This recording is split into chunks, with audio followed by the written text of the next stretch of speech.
पाटील पाडळे खुर्द तालुका करवीर. आज तात्यांनी माझ्या प्लॉटला व्हिजिट केली आणि ही दुसरी व्हिजिट तात्यांची. तर आल्या आल्या तात्यांनी मला माझी चूक दाखवली की पानं करपलेली दाखवली. ही चूक माझी काय झाली की मी लागवड टाकताना पानावर माझी लागवड पडली.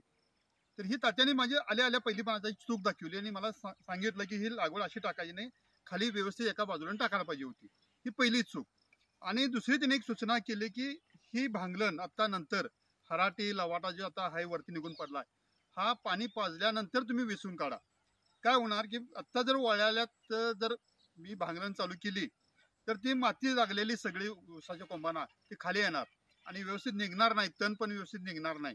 तर ती पाणी पाजून मावाट्यावरती घात रानाला आल्यानंतर काढा अशी सूचना तात्यांनी केलेली आहे. आणि तात्यांचं मार्गदर्शन मला खरोखर एवढं चांगलं वाटलं की त्यांनी पहिलं पान काढलं आल्या आल्या शेतात आणि माझी चूक काय झाली ते मला दाखवलं तात्यांनी. तर हे सर्व शेतकऱ्यांनी असं करावं की लागवड टाकताना एका बाजूनं टाकून मग भरणी करायला पाहिजे काय. आणि भांगलन पण तात्यांनी सांगितलं त्या पद्धतीने मी आता करणार. तात्यांनी मला फवारणी पण सांगितले, फवारणी घ्या म्हणून. आणि त्यानंतर 1 महिना 1.5 महिन्यानंतर मोठी भरणी करायची ही पण मला सूचना केल्या.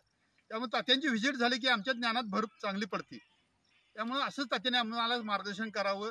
सर्व आपल्या ग्रुपमध्ये सर्व शेतकऱ्यांनी असंच तात्यांचं मार्गदर्शन घ्यावं आणि आपली प्रगती करून घ्यावी. तात्यांच्या ज्ञानाचा उपयोग आम्हाला व्हावा अशी परमेश्वर चरणी प्रार्थना करतो. धन्यवाद. तात्या तुम्ही काय बोलता? ओके ओके ठीक आहे.